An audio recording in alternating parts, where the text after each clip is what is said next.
These musicians, with instruments made from scrap metal and junk, began playing music while on long herding journeys across the mountains of Lesotho. They considered themselves poets and believed traveling on foot to be the source of ultimate wisdom. To know the world, one must walk the country, they say, for the world only speaks to those who walk it.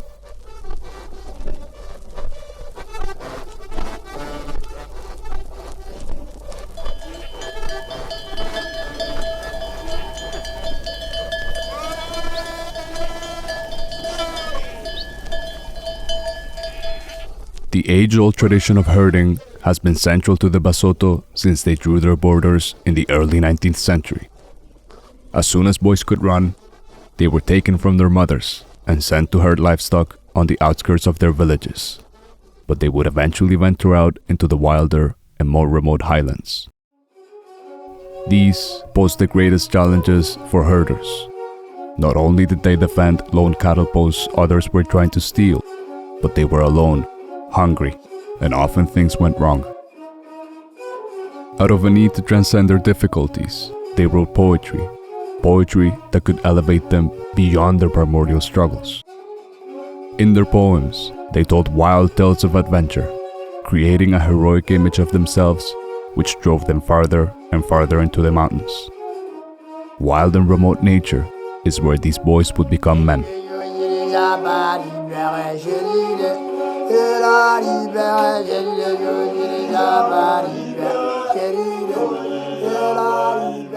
But their songs will go through profound changes in the latter part of the century, when gold and diamonds were found in neighbouring South Africa, and groups of young Basotho men flocked to work in mines hundreds of kilometers away. Their journeys on foot provided the context for a new form of poetry to be born. What began as poetry sung by herders developed into a music movement that recounted the stories of these men of the road, who would leave their families for the mines and then return to perhaps never feel at home anywhere.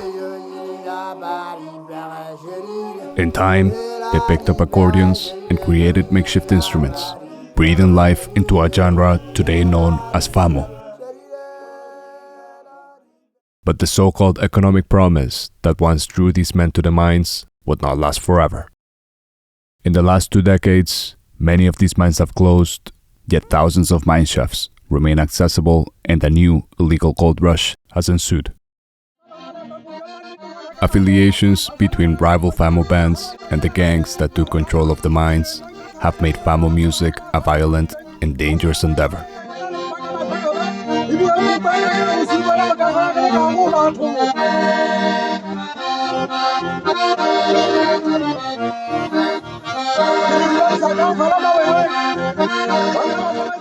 So much so that famo-related violence has made Lesotho one of the most murderous places on our planet.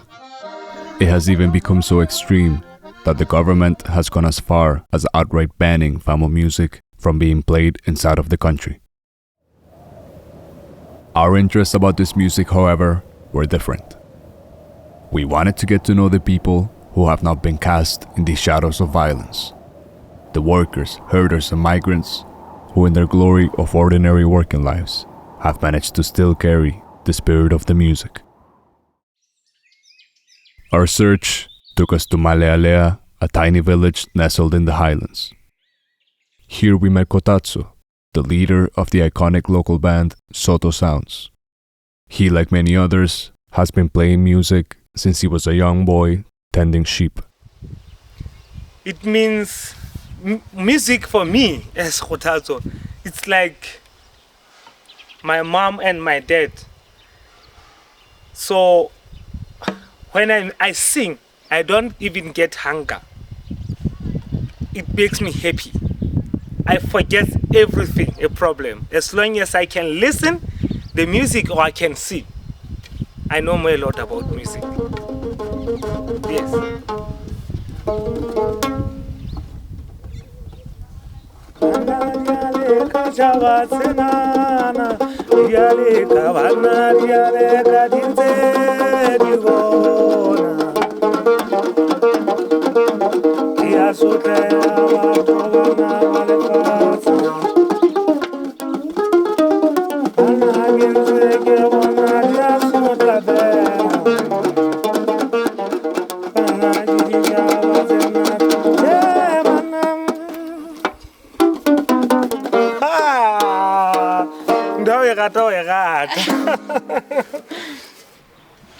It's a tin from the well, and those kind we used to find them outside being thrown away, and then we plan to make guitars. Actually, Basotho, they stole this from the electric guitars. We started to make our own Basotho guitars.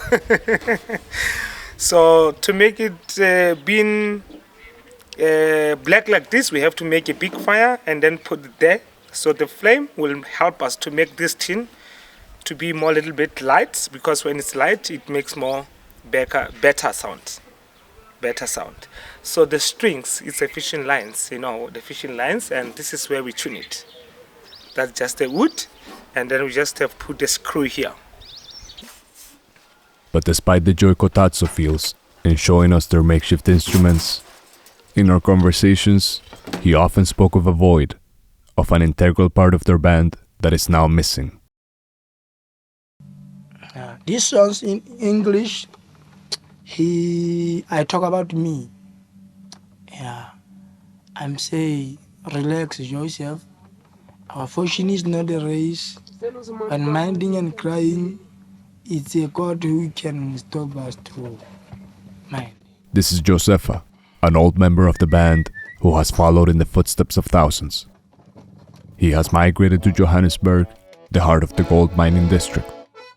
He leaves with his accordion, but not before reciting a poem moments before his departure.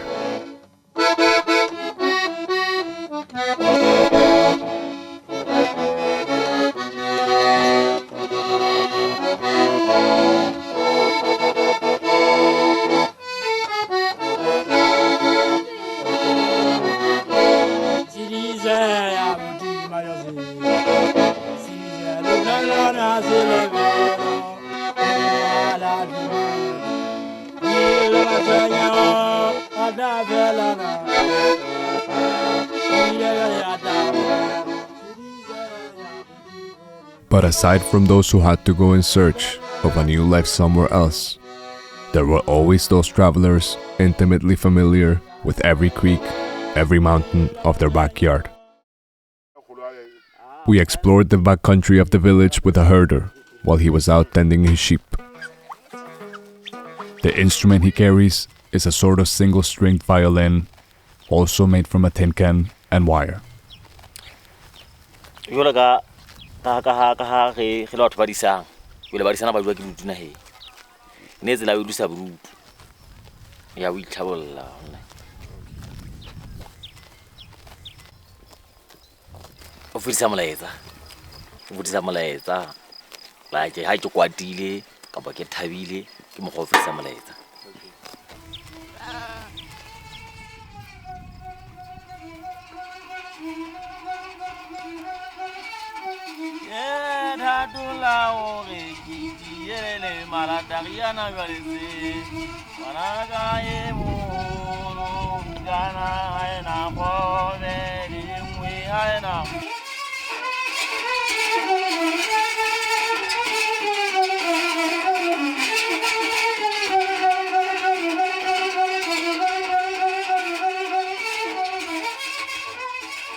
The band today is full of characters like the shepherd. But like him, do they sing because they must? Does the echo of their voices fill the unavoidable silence of the valleys below?